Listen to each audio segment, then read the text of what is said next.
في ليلة تمامه وكماله. صلى على محمد وآله. فما كانت إلا ساعة وإذا بولدي الحسن قد أقبل وقال السلام عليك يا أمه. فقلت وعليك السلام يا قرة عيني وثمرة فؤادي. فقال يا أمه إني أشم عندك رائحة طيبة كأنها رائحة جد رسول الله. فقلت نعم إن جدك تحت الكساء. فأقبل الحسن نحو الكساء فقال السلام عليك يا جداه يا رسول الله أتأذن لي أن أدخل معك تحت الكساء. فقال وعليك السلام يا ولدي ويا صاحب حوضي. فقد أذنت لك. فدخل معه تحت الكساء. لا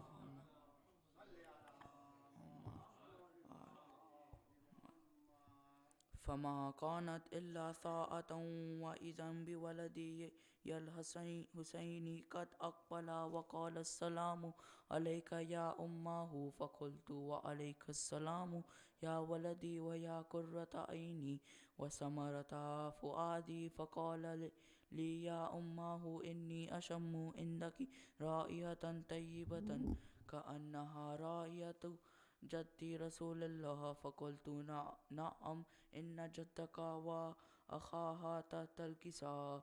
قد فدن الحسين نحو الكساء وقال السلام عليك يا جداه السلام عليك يا من اختاره الله أتأذن لي أن أدخل معكما تحت الكساء. فقال وعليك السلام يا ولدي ويا شافع أمتي قد أذنت لك. فدخل معهما تحت الكساء. فما صلى على محمد وآله. فأقبل عند ذلك أبو الحسن علي ابن أبي طالب وقال السلام عليك يا بنت رسول الله. فقلت وعليك السلام يا أبا الحسن ويا أمير المؤمنين. فقال يا فاطمة إني أشم عندك رائحة طيبة كأنها رائحة أخي وابن أمي رسول الله. فقلت نعم ها هو مع ولديك تحت الكساء. فأقبل علي نحو الكساء وقال السلام عليك يا رسول الله أتأذن لي أن أكون معكم تحت الكساء. قال له وعليك السلام يا أخي ويا وسيعي وخليفتي وصاحب لواعي قد أذنت لك. فدخل علي تحت الكساء. اللهم محمد وآله محمد.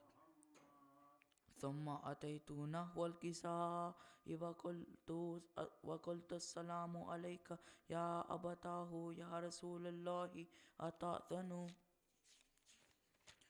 لي أن أكون معكم تحت الكساء. قال وعليك السلام يا بنتي ويا بزأتي قد أذنت لك. فدخلت تحت الكساء. صل على محمد وآل محمد. فلما اكتملنا جميعا تحت الكساء أخذ أبي رسول الله بطرف الكساء وأومي بيده اليمنى إلى السماء وقال اللهم هن هو لائي أهل بيتي وخاصتي وحمتي لحمهم لحمي ودمهم دمي يؤلمني ما يؤلمهم ويحزنني ما يحزنهم. أنا هرب لمن حاربهم وسلم لمن ظالمهم وعدو لمن عاداهم ومحب لمن أجبهم.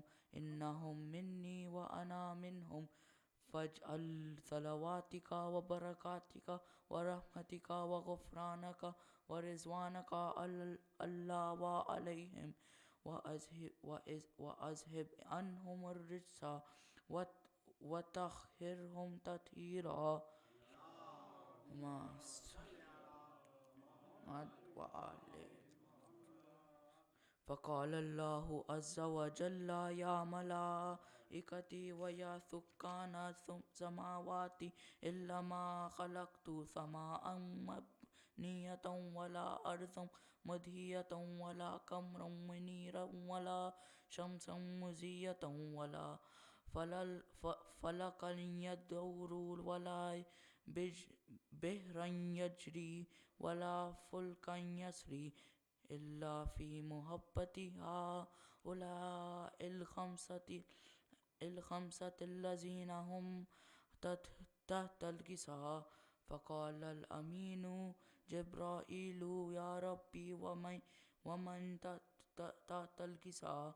فقال عز وجل هم أهل بيت النبوة ومعدن الرسالة، هم فاطمة وأبوها وبعلها وبنوها. فقال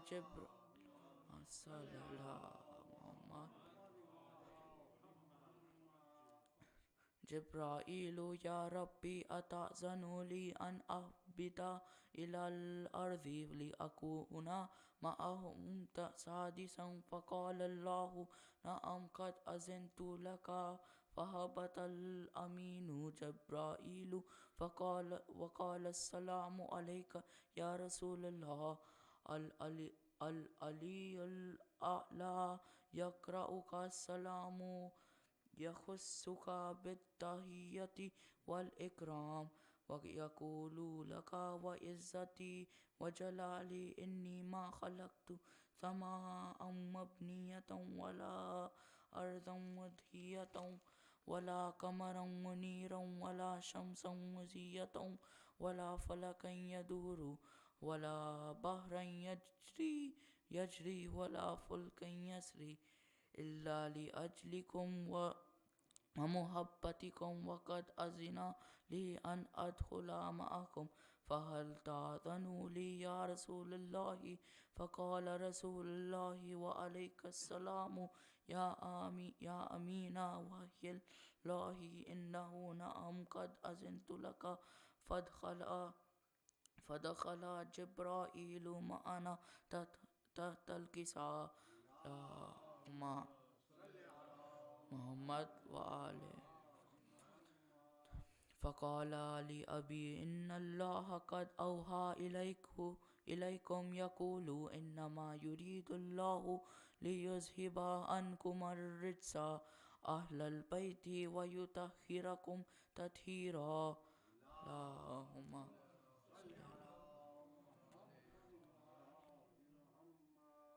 فقال علي لأبي يا رسول الله أخبرني ما لجلوسنا هذا تحت الكساء من الفضل عند الله. فقال النبي صلى الله عليه وآله والذي بعثني بالحق نبيا واصطفاني بالرسالة نبيا ما ذكر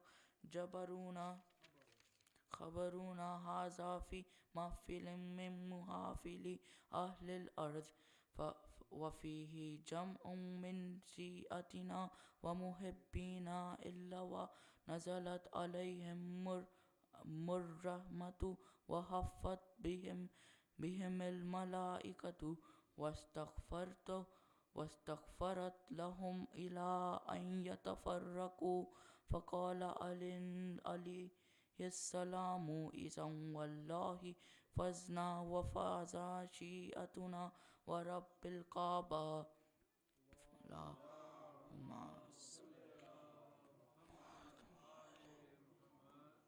فقال أبي رسول الله صلى الله عليه وآله يا علي والذي بعثني بالحق نبيا واصطفاني بالرسالة نجيا نجي ما ذكر جب خبرنا هذا في محفل من محافل أهل الأرض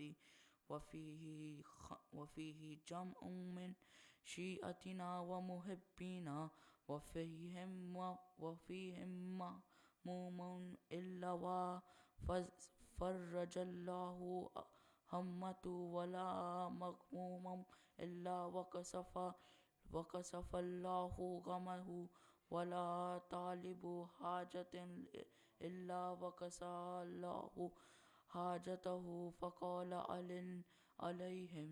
عليه السلام إذا والله فزنا وسئدنا وكذلك شيئتنا فازوا وسئدوا في الدنيا والآخرة ورب الكعبة.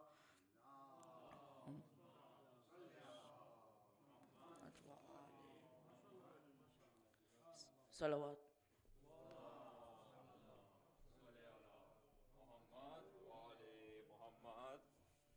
جزاک اللہ خیر. ارتضا کی صحت و سلامتی کے لیے ایک بلند تر صلوات.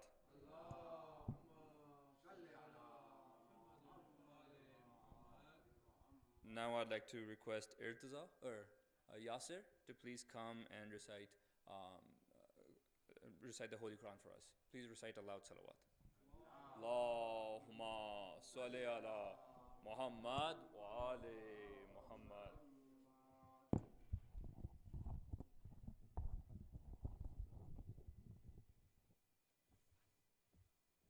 صلوات.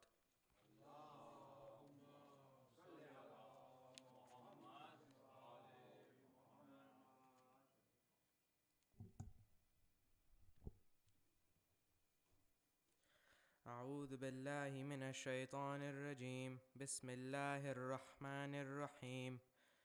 والعاديات ضبحا فالموريات قدحا فالمغيرات سبحا فأثرن به نقعا شهيد وإنه لحب الخير لشديد أفلا يعلم إذا بعثر ما في القبور وحصل ما في الصدور إن ربهم بهم يومئذ لخبير. صدق الله العلي العظيم.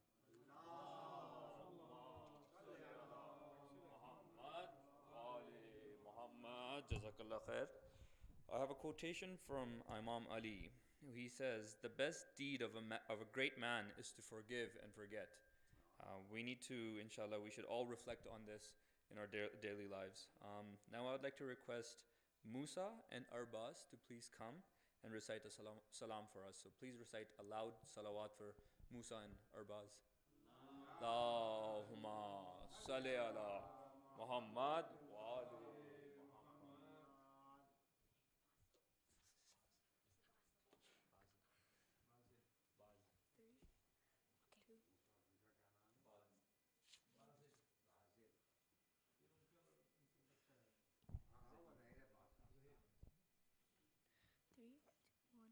أنا مظلوم حسين أنا مظلوم حسين أنا مظلوم حسين أنا مظلوم حسين أنا مظلوم حسين أنا مظلوم حسين أنا مظلوم حسين أنا مظلوم حسین.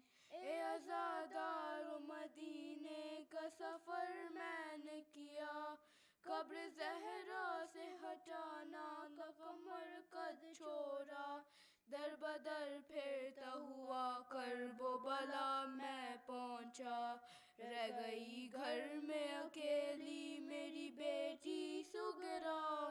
انا مظلوم حسین أنا مظلوم حسين أنا مظلوم حسين أنا مظلوم حسين أنا مظلوم حسين أنا مظلوم حسين.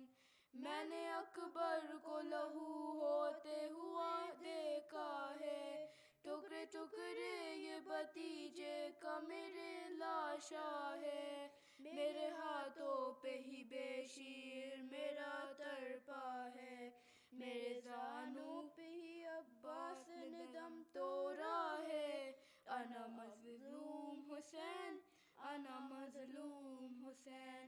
أنا مظلوم حسين أنا مظلوم حسين أنا مظلوم حسين أنا مظلوم حسين خاک اور خون میں ڈوبی میری تنہائی ہے میں بھی پیاسا ہوں سکینہ بھی میری پیاسی ہے دیکھ کر میری مصیبت میری ماں روتی ہے میں نے اکبر کے کلیجے سے نا کھینچی ہے انا مظلوم حسین انا مظلوم حسین انا مظلوم حسین انا مظلوم حسین انا مظلوم حسین انا مظلوم حسین شام و کوفہ میں ہر ایک ظلم کی شدت دیکھی نوک نیزہ سے ہر ایک بچے کی حالت دیکھی میں نے سجاد کے چہرے کی اذیت دیکھی بندے آنکھوں سے بھی زینب کی مصیبت دیکھی انا مظلوم حسین انا مظلوم حسین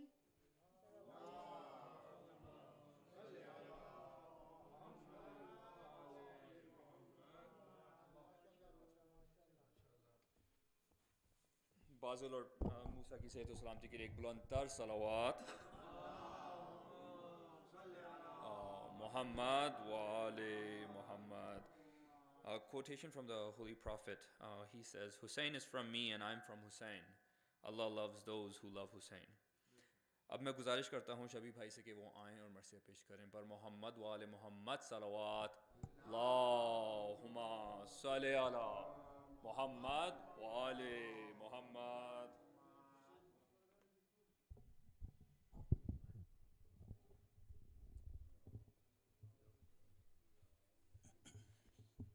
برائے خوشنودی امام زمانہ بلند تر صلوات.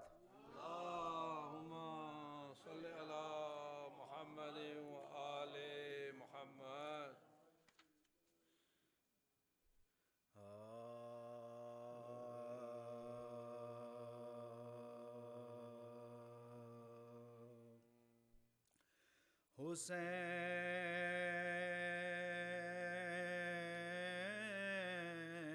حسین جب کہ چلے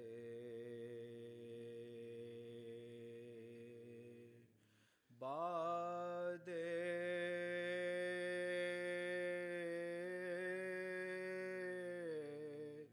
دوپہر رن کو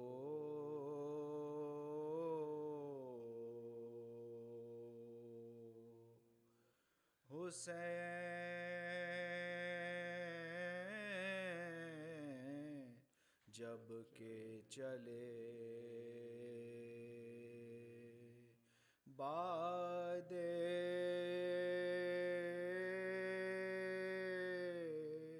دوپہر رن کو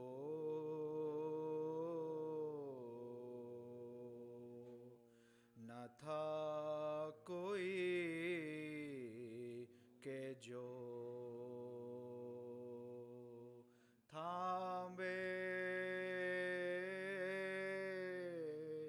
رکاب توسن کو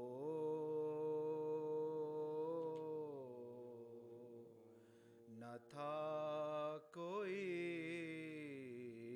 کہ جو تھامے رکاب توسن کو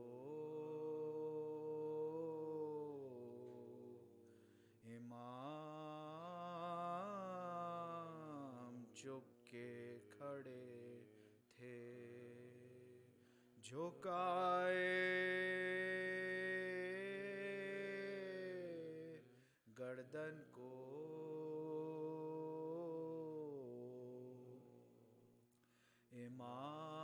امام چپ کے کھڑے تھے جھکائے گردن کو سکینہ جھاڑ رہی تھیں پدر کے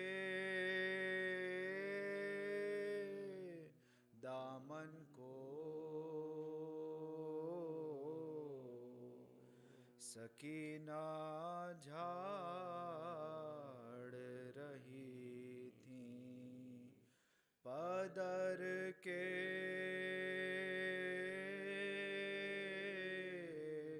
دامن کو، ناسرا تھا کوئی شاہ کربلائی کو، ناسرا تھا کوئی شاہ کربلائی کو، فقط بہن نے کیا تھا سوار بھائی کو،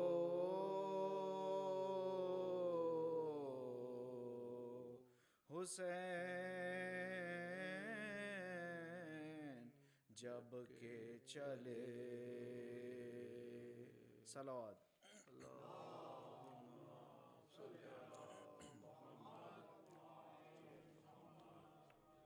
سورہ فاتحہ۔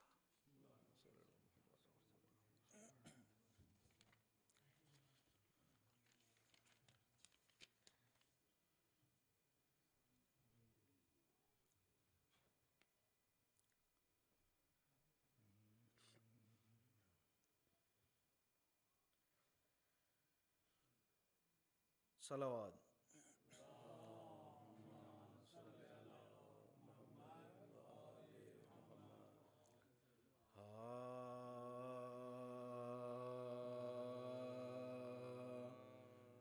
جب چھٹ کے قید شام سے سجاد گھر چلے،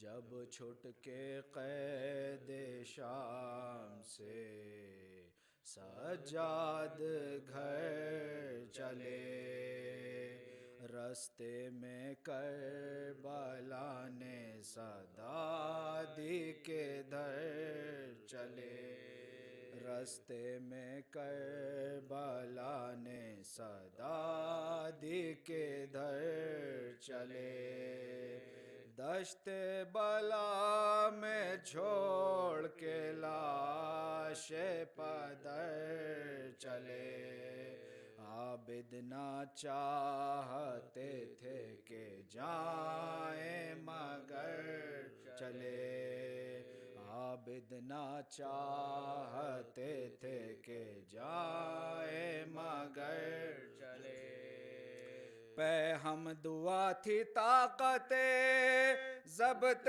فغاں رہے، صغرا ضرور پوچھے گی بابا کہاں گئے، صغرا ضرور پوچھے گی بابا کہاں رہے، رک رک کے سوچتے تھے اسے کیا بتائیں گے، کیسے کہیں گے بی بی اب اکبر نہ آئیں گے، تم بھی بھولا دو ہم بھی انہیں بھول جائیں گے، وقت آئے گا تو خود تمہیں بابا بلائیں گے، وقت آئے گا تو خود تمہیں بابا بلائیں گے،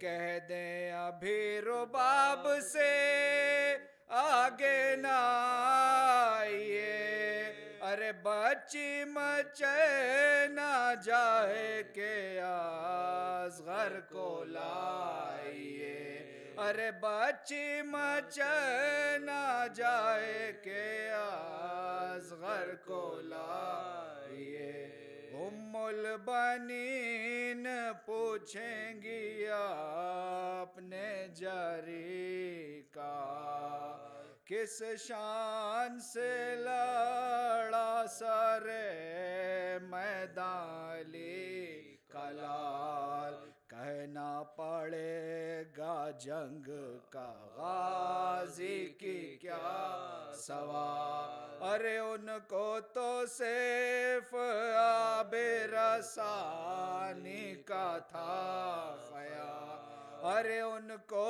تو صرف آب رسانی کا تھا خیال اذن وغا ملا ہی کہاں اس دلیر کو ارے زنجیر سے امام نے جکڑا تھا شیر کو ارے زنجیر سے امام نے جکڑا تھا شیر کو مل جاتی اس جری کو اگر جنگ کی رضا دم بھر میں فیصلہ تھا کلف واجے شام کا ارے پانی گئے تھے لینے سو وہ بھی نہ مل سکا مشکیزہ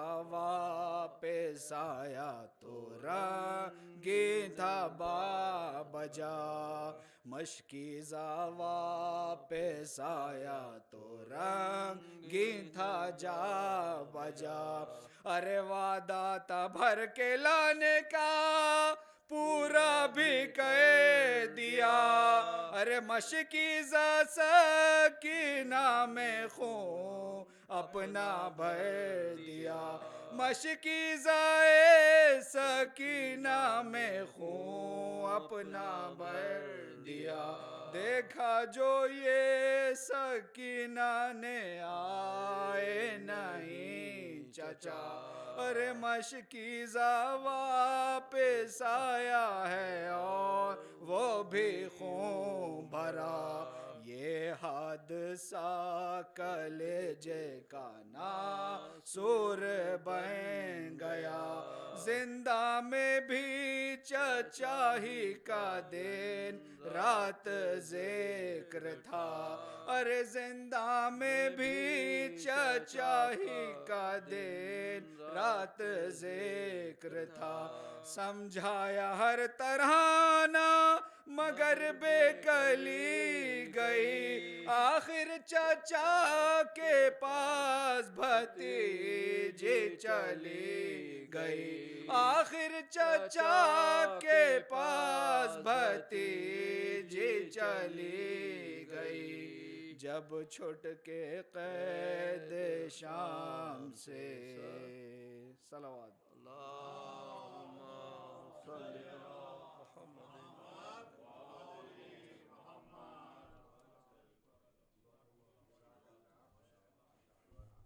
شبی بھائی اور ان کے ساتھیوں کی صحت و سلامتی کے لیے ایک بلند تر صلوات محمد وآل Muhammad. I have a beautiful saying from Nahj al-Balagha that says, there are people who worship Allah to gain His favor. This is the worship of traitors. While there are some who worship Him to keep themselves free from His wrath. This is the worship of slaves. A few who obey Him out of their sense of gratitude and obligations. This is the worship of free and noble men. Now I'd like to take this opportunity to thank Maulana Asad Jafri on behalf of the community for taking time out of his busy schedule and lecturing us for the past 5 days on the topic of dualism. In addition, Maulana also held 3 Q&A sessions with the youth of the community, and these sessions were really, really well attended, and a number of great questions were asked. I'm hoping the Maulana will bestow his presence on this community in the near future again. And in addition, I would like to encourage all of the community, especially the youth of the community, to take full advantage of our resident alim, Maulana Hadi Hassan, who continues to be a guide to this community. Inshallah, we will look at organizing more Q&A sessions with him on a more frequent basis going forward. Now I'd like to take this opportunity to welcome Maulana. Please recite a loud salawat. Allahumma salli ala Muhammad wa ali Muhammad. Nare takbir. Allahu Akbar. Nare takbir. Allahu Akbar. Nare risalat. Ya Rasulallah. Nare risalat. Ya Rasulallah. Nare Haidari. Ya Ali. Nare Haidari. Ya Ali. Muhammad wa ali Muhammad salawat. Allahumma salli ala Muhammad wa ali Muhammad.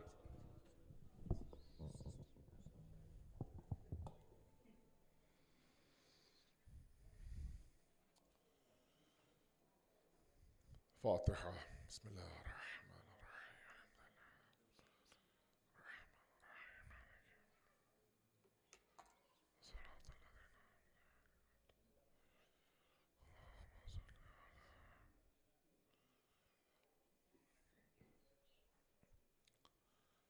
أعوذ بالله من الشيطان الرجيم. بسم الله الرحمن الرحيم. الحمد لله الذي لا يبلغ مدحته القائلون ولا يحصي نعماءه العادون ولا يؤدي حقه المجتهدون، الذي لا يدركه بعد الحمم ولا يناله غوص الفطن، ثم الصلاة والسلام على أشرف الأنبياء والمرسلين، حبيب قلوبنا وطبيب نفوسنا وشفيع ذنوبنا، سيدنا ومولانا أبي القاسم محمد.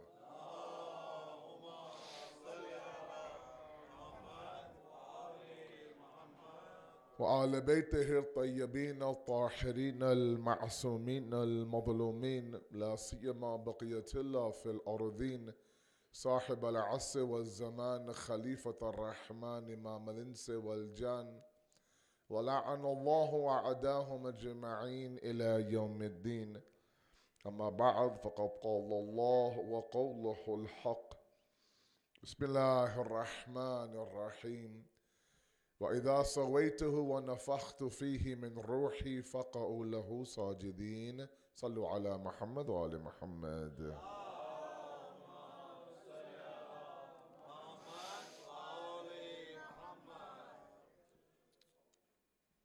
Our discussion has been revolving around dualism, and tonight is our last lecture of our 5-lecture series. Let me express my appreciation and my gratitude to the Hussaini Association of Calgary for the invitation, for welcoming me, embracing me as a son and a brother.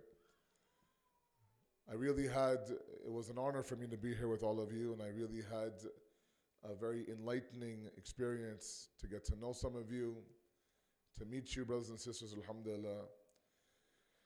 I first of all want to thank Maulana Hadi Hassan for allowing me to keep his mimbar warm. Inshallah, after I leave, he can recapture the mimbar again, inshallah, and for his signature and his green light to invite someone like me. I've never met him, but I've heard so much about him, and alhamdulillah, I was able to spend some time with him today, and it was truly an honor for me. And as Abbas had mentioned, you have a really an amazing resource here locally in the community, one that you should use, and I do, many of you do, one that you should have a lot of pride in, benefit from, istifada from, inshallah. And so I ask you all to please pray for his tawfiq, for his son and for his wife as well. Sallu ala Muhammad wa ali Muhammad.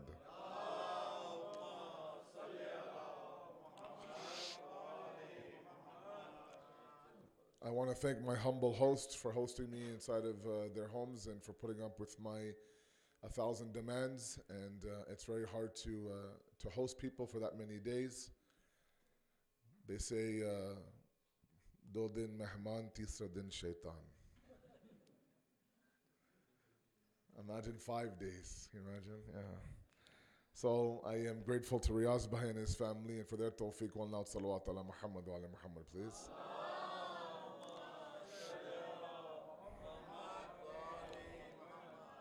And finally, my youth, my young guys, older youth, younger youth, sisters and brothers alike.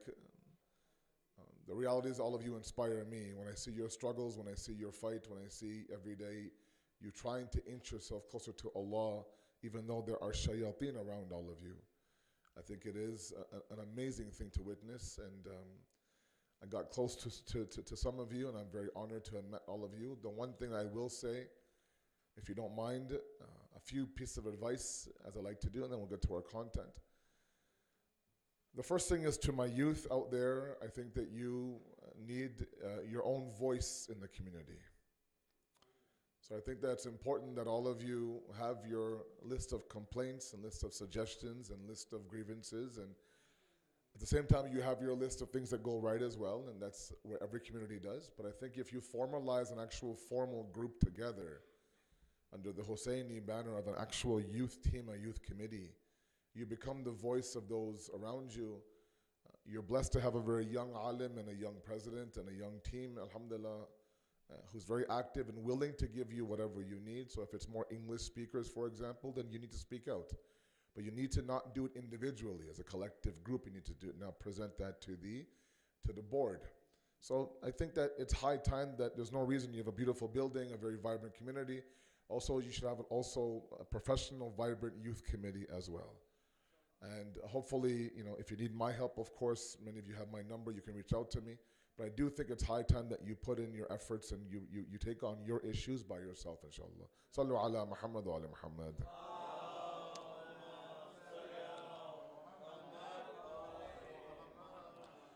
And the second thing that I want to talk a little bit about is the importance of us being better at handling ikhtilaf.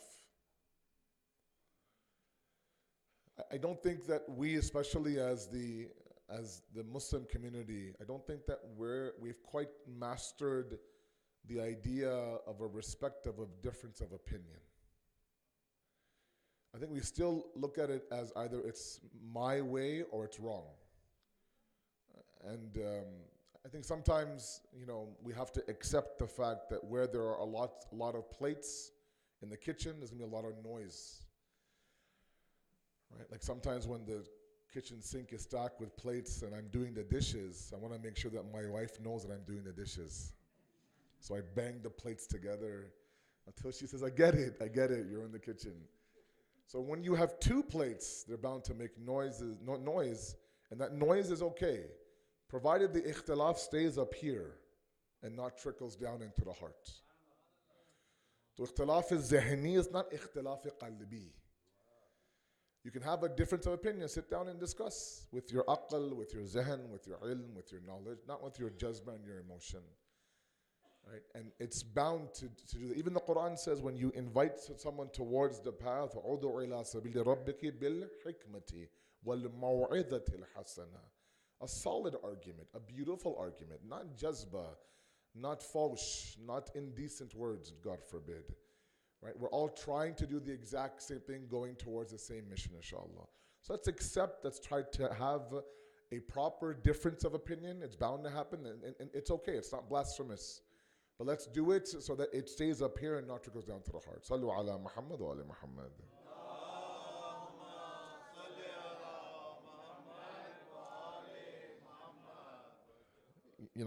One example of that was if you look at some of the ulama and how they would sometimes refute what other ulama would say. For example, Imam Khomeini rahmatullah alayh, there was a book written by Fakhruddin al-Razi, a big mufassir in the Sunni world. And he wrote a book, Razi did, Imam Khomeini did Naqt Barasi, meaning he had a problem with certain areas. In response, Imam Khomeini wrote 40 different points of disagreement with who? With Fakhruddin al-Razi. But he refers to him as Sheikh Kabir, a respected sheikh, right? Meaning that 40 different points of one book to extract and to argue with is huge. It's a lot. But still, he didn't allow him to let his zaban or tongue disrespect the sheikh in front of him. Doesn't matter where he's from. So you get my point, inshallah. Sallu ala Muhammad wa ala Muhammad.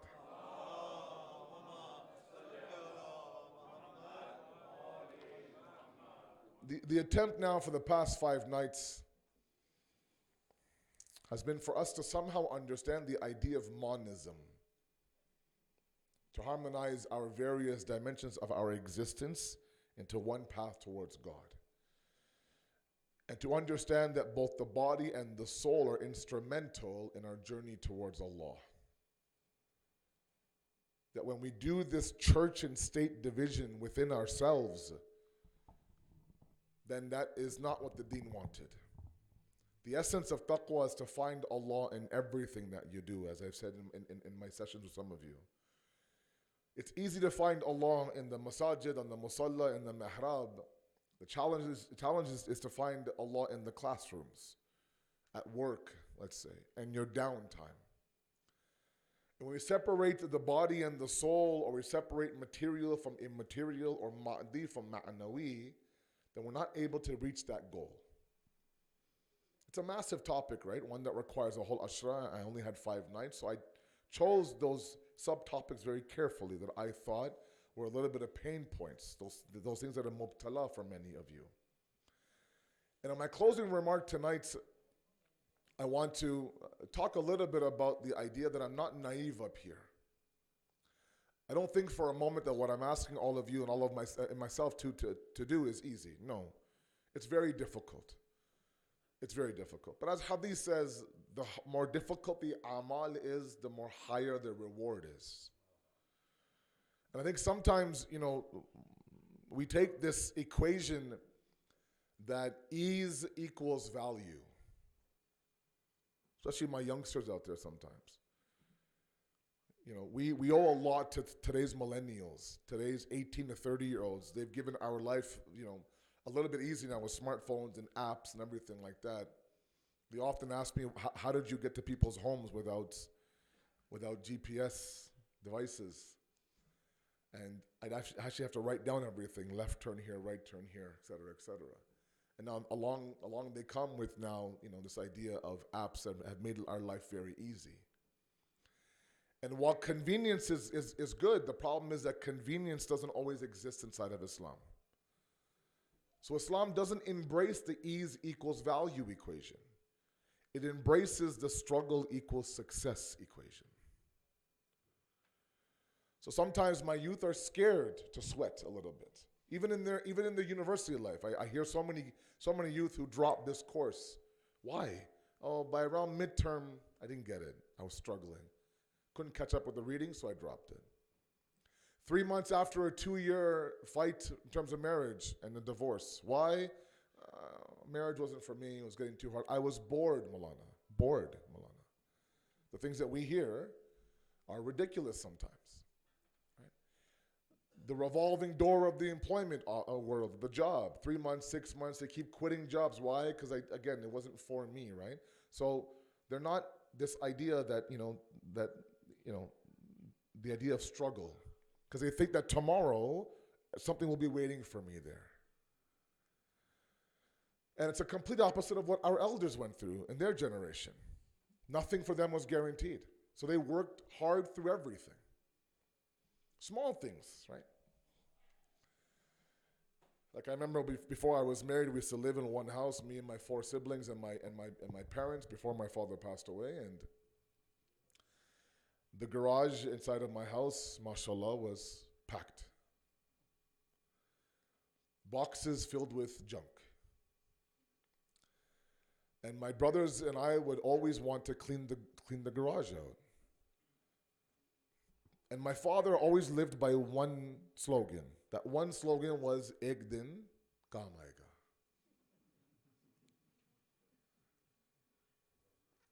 Half a broken wrench, it's rusted, you can't even bend it. No, beta, don't touch that. Ek din kaam aayega. So we actually made a box of what we thought was complete, absolute, even garbage that you can't donate now anymore. It's in the garbage, and we put on that box, Ek din kaam aayega. And it kept getting bigger and bigger and bigger and bigger. And the philosophy with our parents was that whatever you have, hold on to it. Use it until it's very last. Because you don't know if you'll get that same thing tomorrow. A job, a wife, a husband, a child, a wrench, whatever the case may be, hold on to it, work very hard for it. Nothing tomorrow is guaranteed. But today's millennial thinks that everything for me is guaranteed, right? This entitlement sometimes, as much as it's great sometimes for a lot of my youth, it's really ruined them as well. And so they're afraid to struggle. And the success of the deen is to struggle. What God wants from all of us is to struggle. I talked about process-driven God so many times in these past 5 nights. Even the Quran says, "Laysa lil insani illa ma sa'a." You are nothing, or insan is nothing, but what they strive for. If you strive for A, you become A. You strive for B, you become B. You strive for the dunya, you become the ahl dunya. You strive for the akhirah, you become ukhravi. It's what you strive for. You are known for what you struggle for. And nothing can be attained without struggle. Ask our businessmen in the audience, ask those who are professionals, ask those who are straight A students. It's all effort. The deen also requires effort. Sometimes pushing yourself to the musalla, pushing yourself to get to the masjid. When you're here now, you're listening. You're not here looking at the clock every 2 minutes. And I want to speak a little bit about the idea of approaching this idea of a unified vision towards deen by using one example. I'll use this one example throughout my entire speech. And that one example is of a tightrope walker. Have you seen these guys now? They walk on a very, very small rope across one building top to another building top, right? Like we have Niagara Falls in Toronto, and sometimes, every so often they have this guy that walks across the falls on one rope, right? So keep that in mind. That's my example of the entire majlis. Because what I'm asking all of you to do is what? Is balance your life out essentially, right? I'm asking for you guys now to walk this very tight rope inside of your life. One slip, now you're this way. One slip, now you're this way. And it's hard. It's very hard. I get it. I don't know if my elders really understand how difficult your kids, what they're going through right now in schools and work right now, how hard it is to go against the grain. But they're fighting the fight. They're on the front lines. So this tightrope walker doesn't start off in the air, correct? He or she goes through stages. The first stage that they do before even the rope gets into the equation is that they work on their balance on the ground. So either they'll sit there and they'll stand on a medicine ball, or they'll attempt to, let's say, lift up with one leg, for example, or down one leg, for example, but they'll work on their balance. Because up there, it's all about balance. So before even getting up there, let's do it on the ground first. Correct? The deen also says to start off with balancing your life. If it's one thing that pushes us away from the deen, Agha Misbah Yazdi is a big scholar in Qom, may Allah prolong his life. He has a book called Amuzish Aqaid, Theological Instructions. That's taught in the Hawza. And in the very first section of Tawheed, he talks about inhiraf, deviation. What are the causes of deviation? Why do we deviate off the path? And one of them is the fact that sometimes those who represent the religion, be it the ulama on the minbar, or be it the pious ones in the community, or be it other ones, be it the uncle or the auntie who, mashallah, has perfect hijab and a white beard and a little bit of a nishani of sujood in their forehead, they represent piety. Agha Misbah says that sometimes what pushes people away from the religion is not the religion, but the imbalance of those who are religious. Okay? So I was with somebody, this past 5 days, and I was talking to them, and we were laughing and joking, and he said to me one comment that really, it resonated to me. He said, in Urdu, he said, it's very, very nice to meet you. It's such a pleasure to meet you. Aap lagte nahi ki aap Maulana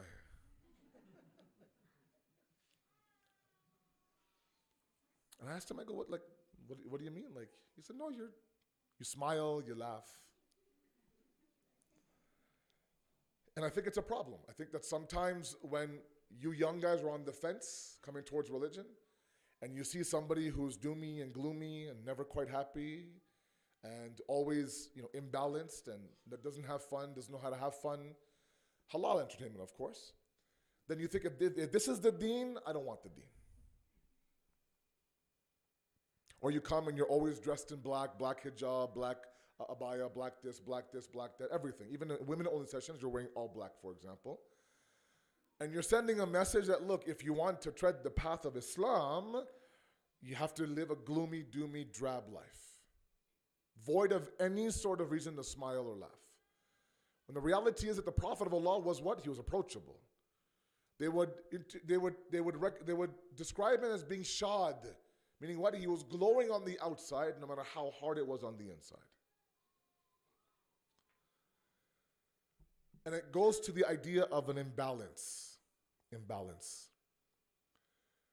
And I'll give you one hadith and I'll move on because there's lots of steps now to go through. This hadith is recorded by several, I think 3 or 4, but Imam Kazim alayhi salatu wasalam was one that I thought of.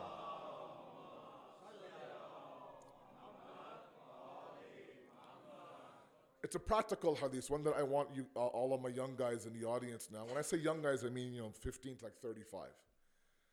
To apply in your life. He says that you are to balance your day, your 24 hours, into 4 parts. Very nice hadith. Sometimes we think that I should spend my entire day on the musalla, right? This hadith is beautiful. 4. The first one is sleep. The second one is worship. The third one is school or work. The fourth is halal pleasure, he says. In one day, not 4 equal parts, right? I'm not saying 6 hours of sleep and 6 hours of worship. No, sometimes you can't do that. But these 4 should exist inside of your day. If one doesn't exist, the other 3 are affected, he says. Or if one is given too much time, the other 3 are affected, right? You sleep for 12 hours in the summertime, then your salat is affected, your work is affected, everything is affected. You spend your entire day in the summertime playing video games, halal entertainment, Milana, 8 hours to the point where your thumbs are now like this, permanently like this. Hey, how's it going? Good, how are you? Like this. That's a problem. Or you spend 12 hours in your books. That's a problem. 4 parts. And they say that one of the most important of the 4 is the last one, is the halal entertainment. If that means that you sit there and you watch a game for however long, you play a board game, go to the park, go shopping, go out for dinner, for example. Those things with your family are great. Go out there with your boys and grab a coffee. That's good. The deen is not the idea of stripping that and all you have to do is, as a robot, do this, do this, do this, do that. The first thing is we have to live a balanced life. A balanced life. The second thing the tightrope walker does is he sets up 2 posts, a rope, and then that rope is 2 feet off the ground. 2 feet off the ground. And he begins now to go to walk down that rope. Okay? Knowing full well if he slips, it's just a 2 feet drop. Not a big deal. But he's building what? He's building confidence. He's building confidence in himself. He's focusing on the process. So a little bit off the ground, and he is building confidence. So when he's up there 1,000 feet, he's confident. Meaning what? He starts off very small. A lot of my youth ask me, where do I start, Mona? I say start off very small. Remember the twigs example from yesterday. Small twigs give light to the bigger pieces of wood. Imam Ali alayhi salatu wasalam says,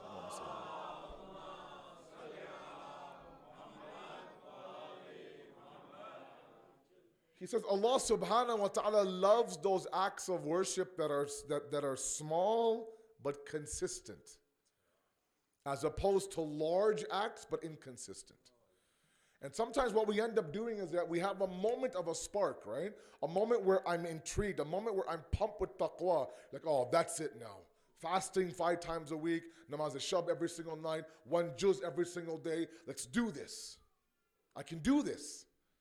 1, 2 days, and then you go crashing down. When you crash down, it's very hard to get back up. Start small. Remember, my teacher had told us, if you want to be the Ahlin Namaz Shab, the night prayer, Salatul Layl, he says, don't start off at 3 o'clock in the morning and 11 rakats. No. Start off before you go to bed after Isha prayers, 2 rakats, 2 rakats. Niyat of Namaz Shab, and go to sleep.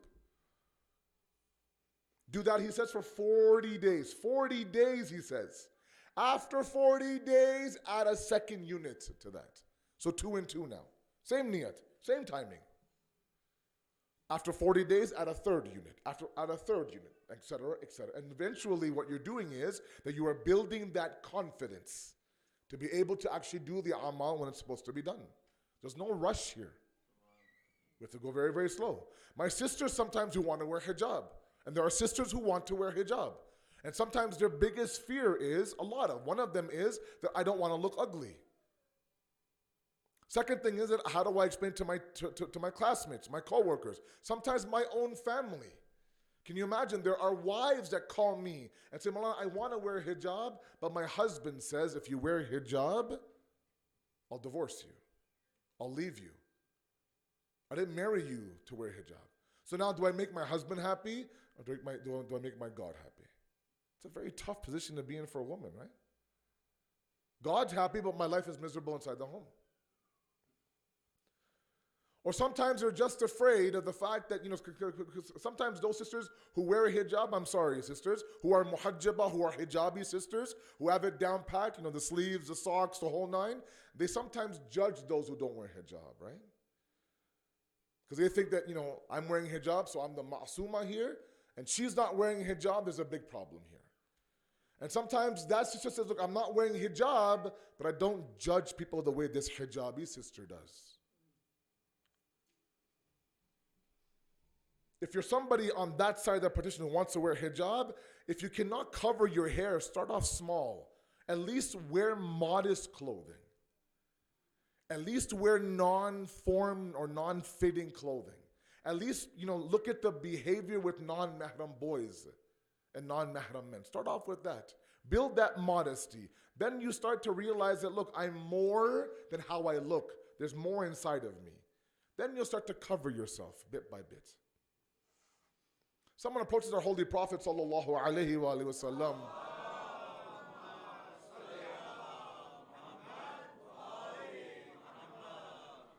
And he says, look, I have a tough time reading my nawafil prayers. I can't do everything, Prophet. If I do my 17 rakats, that's good enough. And he says that if that's all you can do, that's all you can do. Sometimes, as I said in the first night, if you remember the first night, so sometimes we want to add everything to our wajibat. The wajibat becomes then very difficult. No, start small, build confidence. If you want to read Quran every single day, the 1 juz is really ambitious. Do 5 verses of the Quran, 5 verses in the Quran. That's it, on your phone with translation. 5 becomes 10, 10 becomes 15. You fall in love with the words of Allah, then you want to read more. But start off with 5. If you read your entire life just 5, that's also a big accomplishment. Worship Allah to the best of your ability, the Prophet says. You have certain abilities, you have a certain limit and a certain min and a max. Worship Him within that capacity and limit. Don't worry about anybody else. They have their challenge, you have your challenge. If those are my sisters who don't wear the physical hijab and then look at those who wear the physical hijab, they think, oh, look how easy it is for them. No, they have a physical hijab. But the hijab of the heart and the tongue and the eyes and the ears are no longer there. Then there are those sisters who have the hijab of the tongue and the eyes and the ears, but not of the head. They'll come. Everyone has their own respective struggle and journey. But start small, guys. Start very small. Incremental steps towards God. The next thing that the tightrope walker does is that he has this massive pole. Correct? He walks across the tightrope walker with a massive pole. And that pole is there to what? To aid him, to support him, to be there with him. Sometimes a lot of you want to go down the path of God and you don't have the right people around you for that. I've talked about circle of influence and friendship many, many times in different communities. It's a massive topic, a very important one. A lot of my parents are obsessed with the friends that their children have. And they should be. I'm sorry. The Prophet says that a group of friends are what? Multiple bodies attached to one soul. Right? That you'll eventually adopt the deen of your friends, the lifestyle of your friends. I've seen kids. I talk to them by themselves, one-on-one, over a coffee at Tim Hortons. They're amazing kids, brilliant kids, pious, God-fearing kids. You put that same kid inside of their circle of boys, I can't recognize them. Their walk changes. Their words change. Everything changes. And the biggest fear is that they know I'm surrounded by a toxic group, but I'm worried about what? Leaving that group and being isolated. So I'll sell my soul out, literally, just so I belong to this circle. It reminds me of a verse in Surah Ankabut. Allah subhanahu wa ta'ala says, إِنَّ الَّذِينَ آمَنُوا وَعَمِلُوا الصَّالِحَاتِ لِنُدْخِلَنَّهُمْ فِي الصَّالِحِينَ. Very carefully. If anybody in this room belongs to a toxic friendship that they know is toxic, the moment I'm around this guy, he brings out the shaitan inside of me. And I've been through my fair share of circles like that. I am the worst around them. Please listen to this verse very carefully and the background of this verse. So when the heights of the problems of the Prophet of Allah reached in Mecca, as you know, they were banished from Mecca, correct? They lived in Shib Abu Talib for about 3 years. The most difficult time in Mecca for the Holy Prophet and his followers. The very first group to accept the Prophet's call were the young people, correct? That much you guys know. So now not only was he banished, his followers were also banished. So now in the valley of Abu Talib, where there's very scarce resources, limited water, etc., it was a very difficult time. And the young guys would approach the Holy Prophet and say, Ya Rasulullah, a lot of our friends are in Mecca right now. Please listen very carefully. A lot of them are in Mecca right now. These guys are boys of ours. We grew up together. We played in the streets of Mecca together. They didn't have tawfiq to say labbaik to your call. We did. But they're still our friends. And we miss them. We miss their company. We miss their presence. What do we do about this? And this verse comes down. The one who has iman and the one who does amal salih, good deeds. Allah says, لِنُدْخِلَنَّهُمْ فِي الصَّالِحِينَ. We will place you amongst the salihin, amongst the good doers. Meaning what? We will find you a circle of friends that are just like you. God says if you hold on to your iman and your good deeds, don't sell the soul out. You come from a very respectful home. You come from a home where your parents have worked very hard to raise you as a God-fearing, pious girl, and you throw all that away because this person who really has no value is accepting you as one of your boys or one of your sisters. And God says, I will look after your friendship for you. Just inna alladhina amanu wa amilu salihat. Don't give up your faith and don't stop doing good deeds. I will find you a circle. I promise you I will. I don't know how many of my older guys in the audience can have their stories. God knows I do. I was telling these guys, 2 nights ago, I went through 4 or 5 circles of my own. I thought every circle was, that's it. These are my boys for life. For life, which we used to say. For life. Get it? For life. Until I went through many, and it's not the idea that holier than thou, I'm better than they are. No, we have different goals. Until I found the circle I'm in now. And alhamdulillah, I'm blessed to be. Hadith says that you should find somebody who reminds you of God when you're with them. Doesn't mean you sit around and reading Dua Nutbah every single day. It means that when you are steering off the path, they grab you and say, where are you going? And come back. If they post something on Facebook or Instagram or Snapchat, they'll call you and say, look, bro, that wasn't cool, man. Why did you post that? That's the kind of people you want. Don't fall into the virtual friendship idea. I have, 84 followers on Twitter. I have this many people on Facebook, those many guys on my gram accounts. The friendship of Islam is not like today's friendship. The friendship of Islam is at the soul level. And that's why Imam Ali says, if you find one person like that, you're very blessed in your entire life. One person who is more worried about your grave than they are about their own grave. Ask yourself, do I have one person like that? And no, your siblings don't count, your spouse doesn't count. One person outside of your family who is truly a friend of yours, when you're with them, they bring out the best in you. Or are you in a circle where it's toxic and you are becoming toxic with them? You can literally see yourself falling, but you're afraid of isolation, being ostracized, being alone. God says, don't worry, I'll pick you up and I'll put you in a proper circle myself. لِنُدْخِلَنَّهُمْ فِي الصَّالِحِينَ صلوا على محمد وعلى محمد.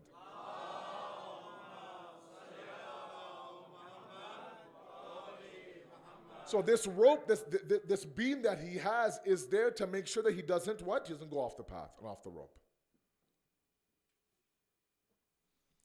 The fourth thing he does is that he goes very, very slow across the rope.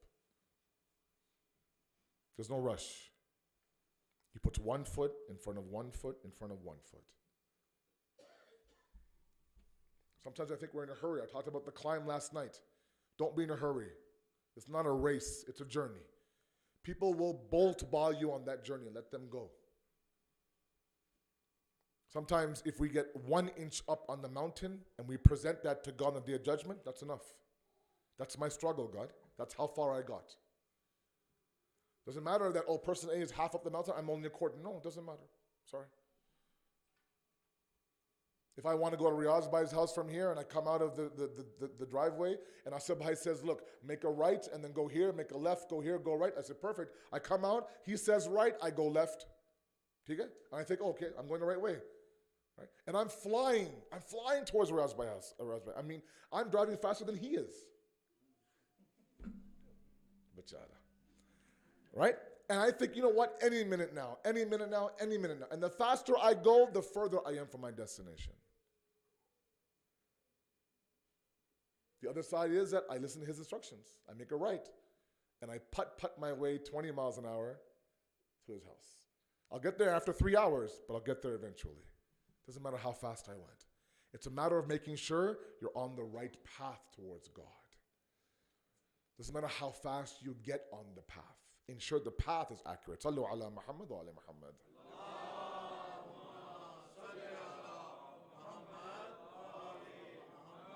Number 5. I have 2 more. Number 5. The tightrope walker, sometimes you'll see him stop during his walk.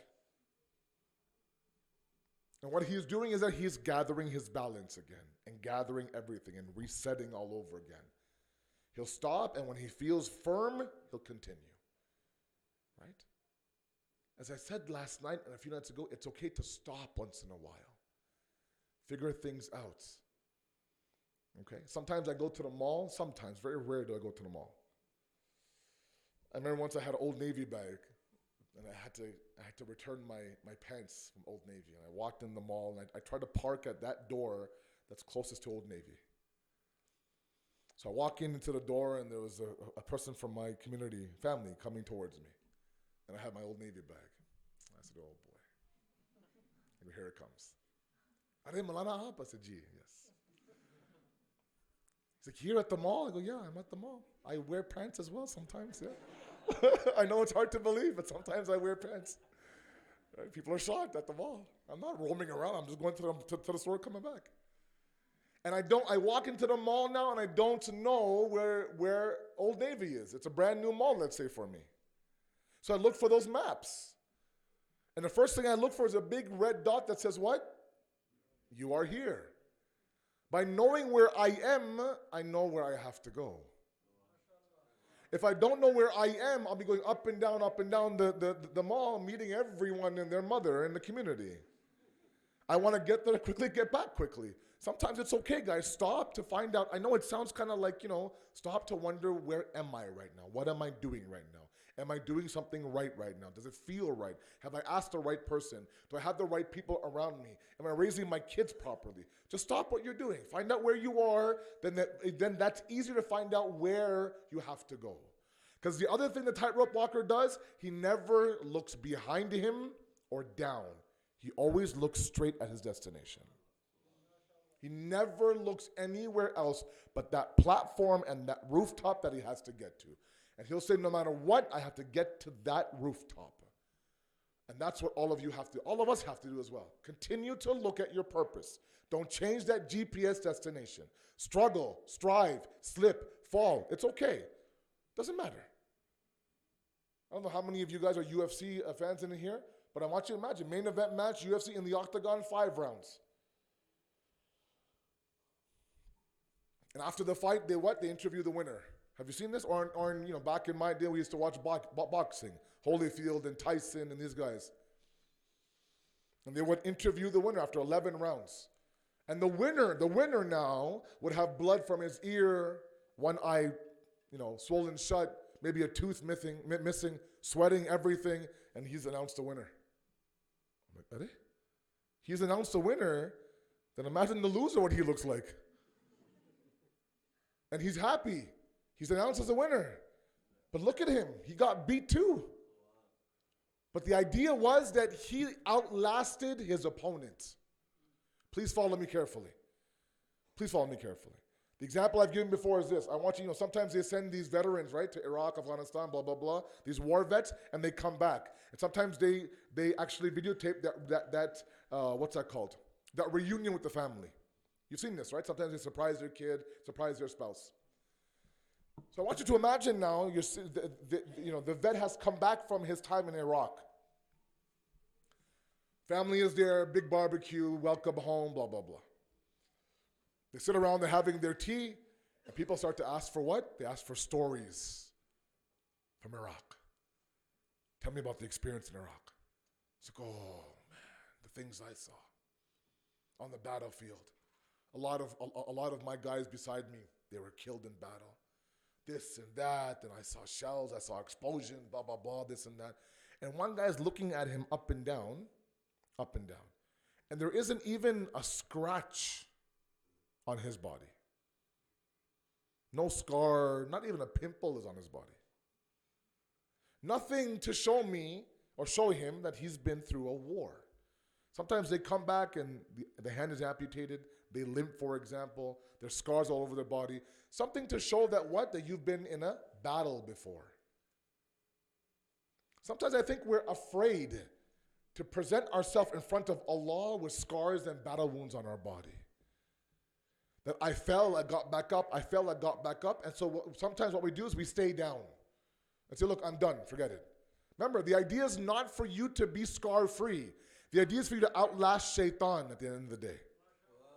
For you to outlast shaitan. You can have bumps and bruises, one eye swollen shut. You present yourself in front of Allah, say, Allah, yes, I'm scarred from head to toe. It's only because I've gone mano a mano, round after round, pound after pound with shaitan himself. And there's going to be scars. Moments where he gets the best of me, moments where I get the best of him. But I'm not throwing the white towel in. If it's a 5-round octagon fight, I'm going the full 5 rounds. Doesn't matter who it is. Shaitan, Brock Lesnar, doesn't matter who it is in front of me. Doesn't matter. I will be able to outlast him. At the end, I'm announced a winner, and he's not. That only happens when you keep looking at your destination in front of you. Sallu ala Muhammad wa ala Muhammad.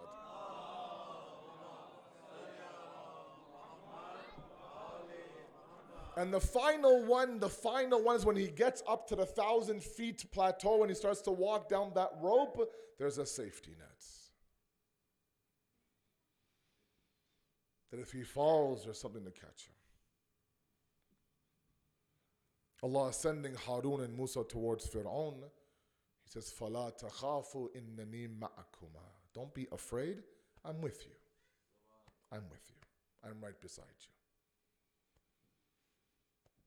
When the Prophet is asking Allah, do I climb the highest peak of the mountain and scream my hajat from you, or do I whisper my hajat on my musalla? The answer comes that when have I ever left you for you to climb the highest peak and scream for me? I've always been right beside you. Even those days where we all slip and fall. We're bound to have those days. I'm not naive. I told you, to be infallible is not a condition for you to be heard by God. There'll be days, if not right now, where a lot of you will scratch rock bottom and you'll think, I can't do this Islam thing anymore. Remind yourself that beside you is God. Remind yourself that He has told and promised that when you are ready to call me, I will answer your call. That He has not left anybody else, He won't leave you either. Inna Allah yudafi'u anil ladhina amanu. Allah defends the one who has iman. Allah defends the one who is a mu'min. Allah has your back. How many times do you think Allah has closed the door of sin? Sometimes we count the sins that we commit. We don't count the sins that we avoid. And sometimes it's God that helps us avoid those sins and closes a door that isn't there. He promises that when you are at rock bottom, وَمَن يَتَّقِ اللَّهَ يَجْعَل لَهُ مَخْرَجًا. I'll give you an outlet, but you have to show me piety and taqwa. You put the first step, I'll do the rest. And I'll give you rizq min haythu la yahtasib, from a source that you never accounted for. How many times am I able to have lost jobs? Lost jobs, hopeless, you thought for a moment, and you never thought that that would be a door. The door opens and you walk right through. Or you lose your job and you end up opening your own business, mashallah. And now you have 5 stores selling glasses, mashallah. Jaffrey Optical. Beautiful. That's my cheap plug for us at Bhai, mashallah. When you have the same name as me, I have to give some plug up here, right? Sallu ala Muhammad wa ala Muhammad.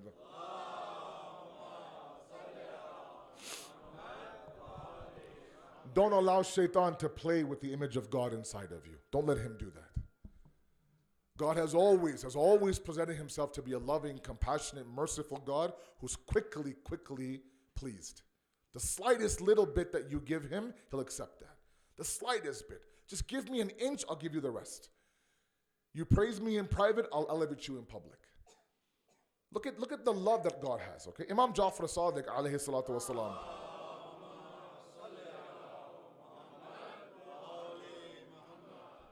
He says, never has there been anybody, please, this hadith is beautiful. Never has there been anybody who has concealed or hidden their good acts and Allah not reveal them to others.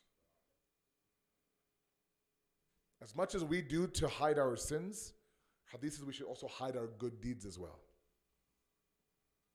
Right? It's very, very hard. Very hard. Like you're driving past, let's say, Hussaini, 3 o'clock in the afternoon. There's a program that night. Let's say on a Thursday afternoon, okay?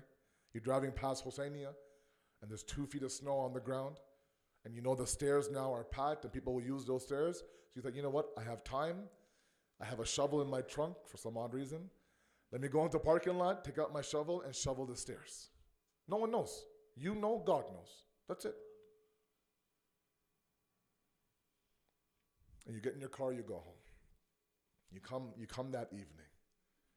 And people are talking about the fact that we came and the stairs were miraculously shoveled.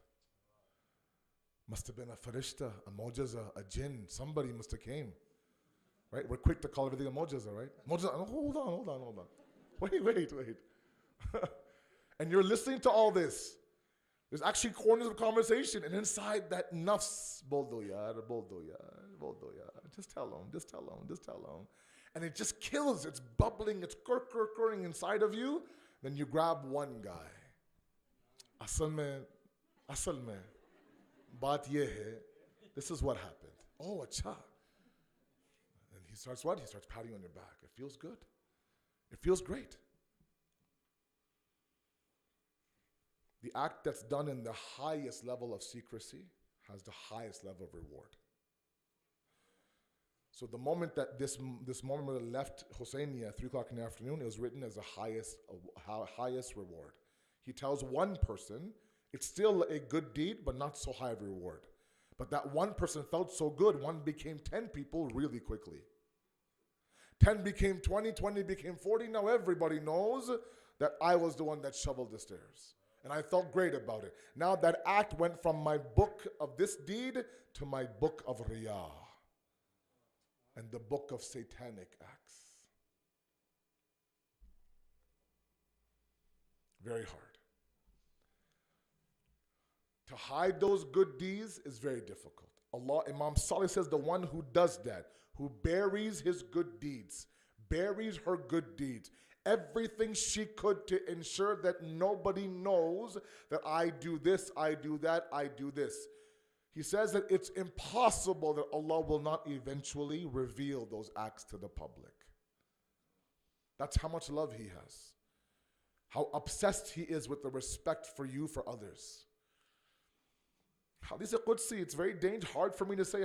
It says what? That Allah says, Allah says, if my banda, if my creations knew about you what I know about you, not one would say salam to you. The fact that we are able now to have izzat and respect amongst each other is because he's satar al-uyub, right? He hides our defects. Doesn't have to. He does that out of the love we have. He's your safety net. Don't be afraid to go. A lot of you are afraid. You're scared. You're scared to be religious because it comes with some baggage. It comes with a sacrifice. And you're afraid that I won't get everything I want. Not the case. Sometimes the ones who are the most pious has everything this dunya has to offer. The difference is they're not attached to that. They're attached to God. So think of the tightrope walker and his stages to get as high as he has to get to. A lot of my youngsters right now want to be high. They want to fly. But it takes a long, meticulous climb to get to that height. Sallu ala Muhammad wa ala Muhammad.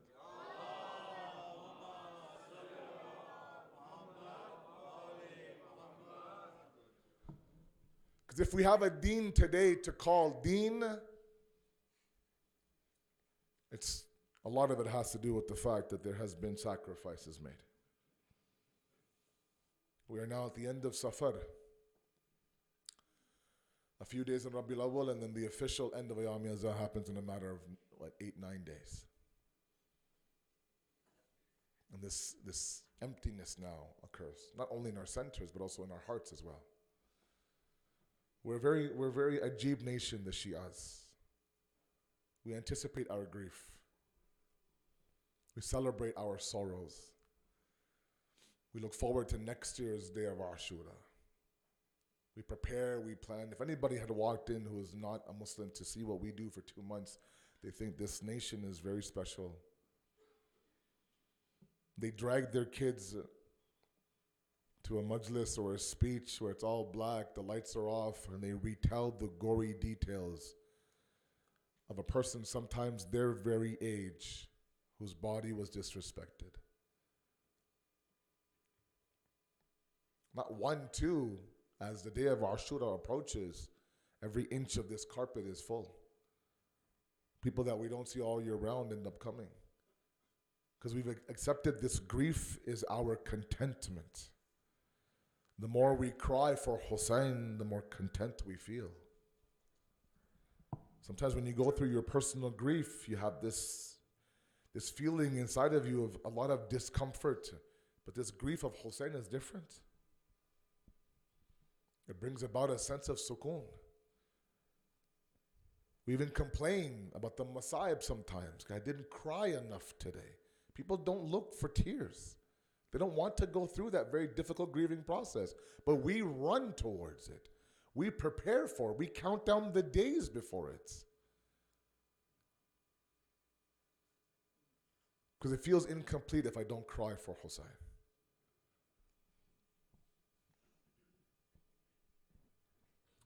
And that's why when Imam Raza says to Ibn Shabib that when this dunya hits you with the most difficult tragedy, the only thing that will bring you tasalli and comfort is if you say, Ya Hussain.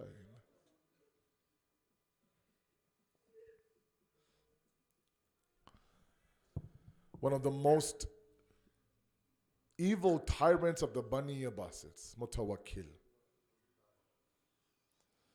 He was obsessed with destroying the dhikr of Hussain in all of the land. And the stories say that before the arrival of the month of Muharram, he really believed that now there won't be any dhikr of Hussein anywhere in the world. And on the shab of the first of Muharram, he's riding around town, doesn't hear anything, no majalis, no dhikr, nothing, until he makes his way up into the mountains, and inside the deepest portion of the cave, there's 5 people sitting in that cave saying, Hi Hussein, Ya Hussein, Ya Hussein.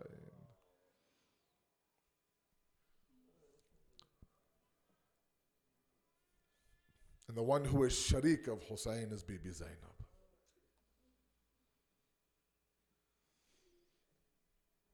Just 2 moments I want to recall in Masaib tonight, and then into Masidua.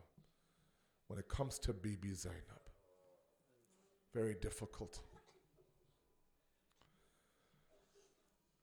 If you examine the 28th of Rajab, what we call Safar Imam Hussein, and when the Masaib is read on that day, they talk about the wida, or the departure from Medina. They talk about how everyone was now mounting the horse, and then they describe this moment now, where Ali Akbar announces to everybody, all the men are asked to lower your gaze, the daughter of Fatima is coming out of her house.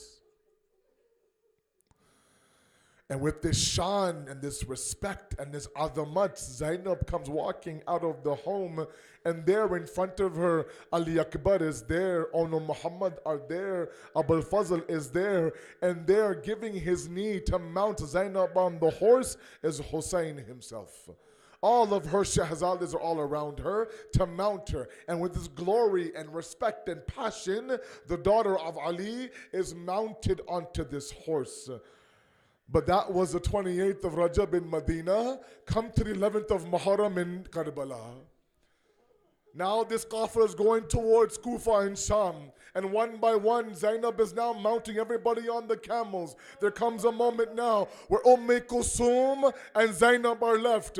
Zainab said, Kulsum, I'll mount you on the camel. Kulsum says, no, Zainab, I'll mount you on the camel. And when Zainab now extends her hand and placed Kulsum on the camel, Zainab stood there alone on the plains of Karbala. And my heart tells me that her heart went back to Medina. Back then Ali Akbar was there, Abbas was there, Hussein was there. The Makta says that she looked towards the Maidan of Karbala, but not to Hussein, not to Ono Muhammad. Her glance went to Furat and said, Abbas, your Zainab is mounting the camel by herself.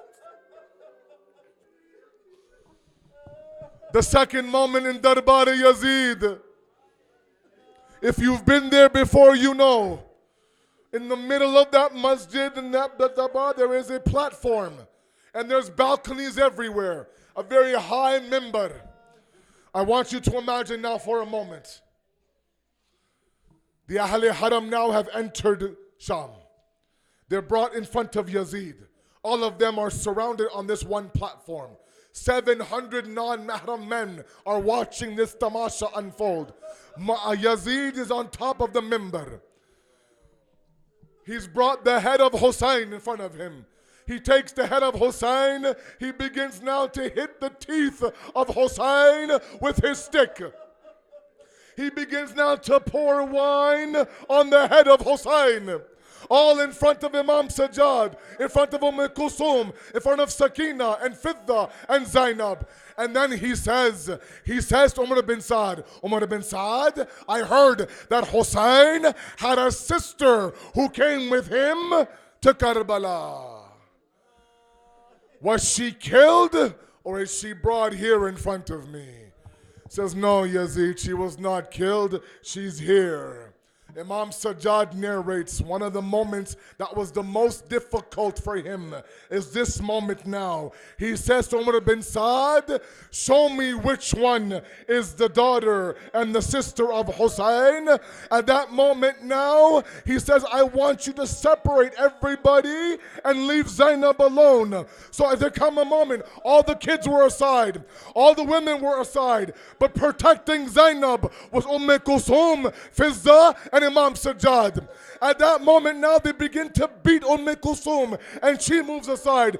Fizza says that Zainab, Shahzadi, I won't leave your side. I won't leave your side. Zainab looks at Imam Sajjad. Imam Sajjad also, I won't leave your side. But he was dragged. She was dragged. And there comes a moment now where Zainab bint Ali stands there in front of that darbar, and Yazid looks at her. Imam Sajjad says, when that mal'oon looked at my puppy Amma Zainab with his non-mahram eyes, my heart broken.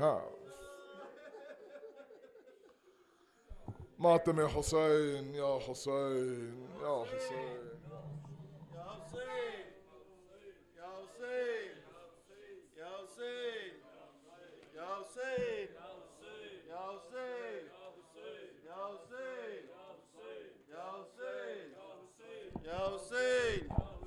یا حسین مومنین ماتم کے لیے حلقہ بنا لیجئے. یا حسین یا حسین یا حسین یا حسین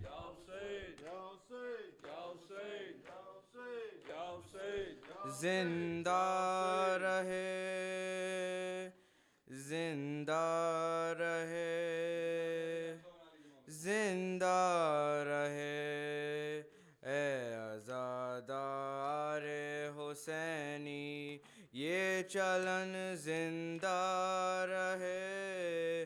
ہاذا خانے سجانے کی لگن زندہ رہے. جب عزا خانہ سجے تو دل بنے فرش عزا. جب عزا خانہ سجے تو دل بنے فرش عزا. جب عزا خانہ سجے تو دل بنے فرش عزا. دھڑکنوں میں ماتم شاہ اے زمن زندہ رہے. اے عزادار حسینی یہ چلن زندہ رہے. آزا خانے سجانے کی لگن زندہ رہے. نوح خاماتم کے سائے میں سفر کرتے رہے. ماتم کے سائے میں سفر کرتے رہے. ہر بیاض غم کھلے ہر انجمن زندہ رہے. اے عزاداروں حسینی یہ چلن زندہ رہے. آزا خانے سجانے کی لگن زندہ رہے. روز عاشورا جلوس غم کو کیا راحت سے کام. روز عاشورا جلوس غم کو کیا راحت سے کام. روز عاشورا جلوس غم کو کیا راحت سے کام. یاد میں پیاسے اسیروں کی تکن زندہ رہے. اے عزادار حسینی یہ چلن زندہ رہے. آزا خانے سجانے کی لگن زندہ رہے. اے عزاداروں چلو مشک و علم کے سائے میں. اے عزاداروں چلو مشک و علم کے سائے میں. یہ تجمل یہ حشم یہ باک پن زندہ رہے. اے عزادار حسینی یہ چلن زندہ رہے.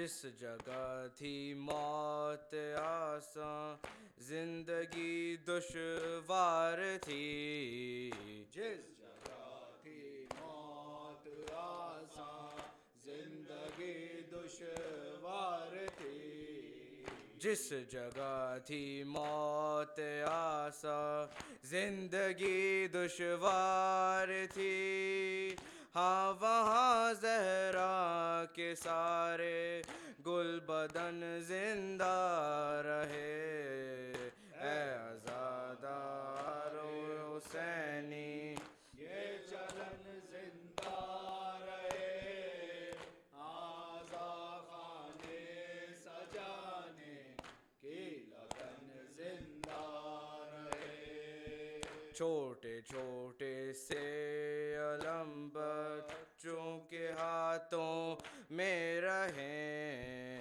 چھوٹے چھوٹے سے علم بچوں کے ہاتھوں میں رہیں، چھوٹے چھوٹے سے علم بچوں کے ہاتھوں میں رہیں، دل میں تابوت سکینہ کی چبن زندہ رہے، اے عزادار حسینی یہ چلن زندہ رہے، آزادانے سجانے کی لگن زندہ رہے، یا حسین یا حسین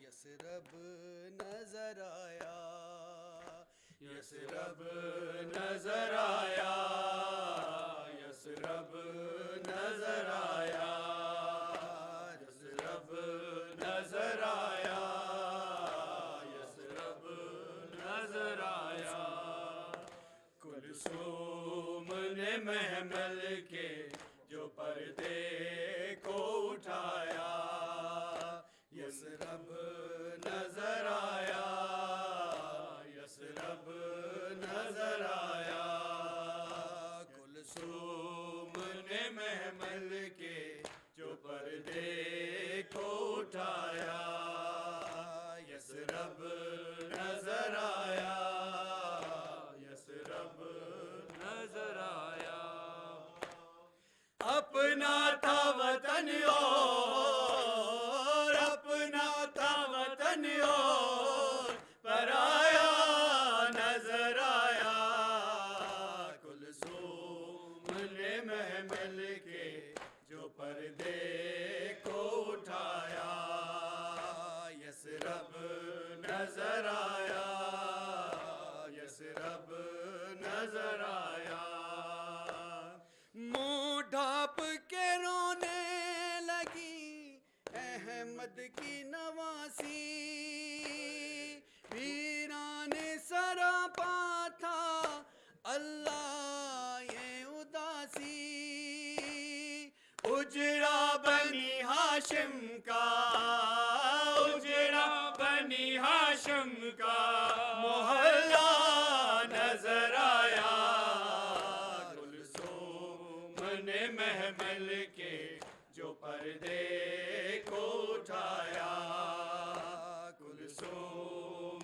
نے محمل کے جو پردے کو اٹھایا، یسرب نظر آیا، یسرب نظر آیا، وہ گلیاں جہاں نو محمد کبھی کھیلے، عبداللہ وہاں پھرتے تھے خاموش اکیلے، ہر سمت میں بچوں کا، ہر سمت میں بچوں کا سراپا نظر آیا، کلثوم نے محمل کے جو پردے کو اٹھایا،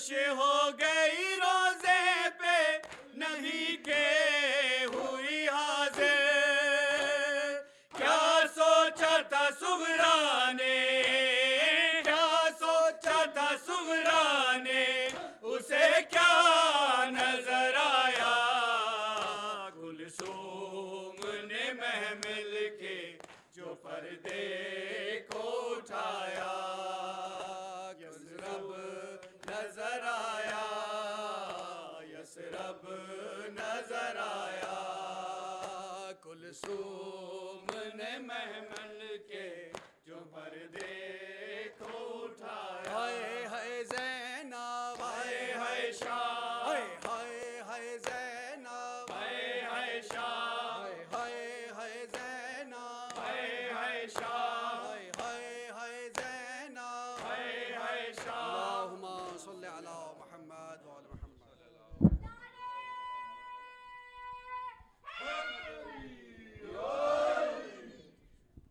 السلام عليك يا رسول الله، السلام عليك يا أمير المؤمنين، السلام عليك يا فاطمة الزهراء، السلام عليك يا حسن المجتبى، السلام على الحسين وعلى علي بن الحسين وعلى أولاد الحسين وعلى أصحاب الحسين جميع شهداء كربلاء ورحمة الله وبركاته. السلام عليك يا غريب الغرباء سلطان أبو الحسن يا علي بن موسى الرضا، كن شفيئنا وشفيء والدنا في يوم الجزاء ورحمة الله وبركاته. السلام عليكم يا صاحب العصر والزمان، السلام عليك يا شريك القرآن، السلام عليك يا مظهر الإيمان، عجل الله تعالى فرجه، السلام عليكم يا أهل بيت النبوة جميعا ورحمة الله وبركاته.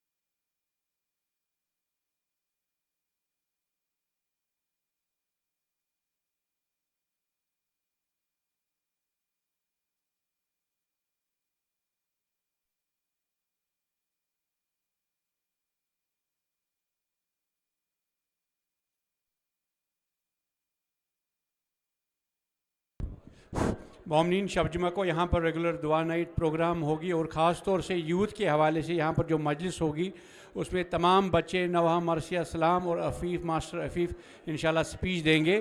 فرائیڈے اور سیٹرڈے کو یہاں پر لیڈیز کے لیے اور بچیوں کے لیے انگلش سپیچ ہوگی جس سے سسٹر فاطمہ میگجی will speak on Friday and Saturday. That's for ladies and girls. And انشاءاللہ نیکسٹ ٹیوزڈے کو یہاں پر مجلس شہادت امام حسن عسکری منعقد ہوگی اور نیکسٹ تھرسڈے کو عید شجاع عید زہرا کا جشن منعقد ہوگا انشاءاللہ. کل وینسڈے کو پہلی ربیع الاول ہوگی. آج چاند دیکھا گیا ہے انشاءاللہ. آج 30ویں سفر اور کل انشاءاللہ پہلی ربیع الاول ہوگی.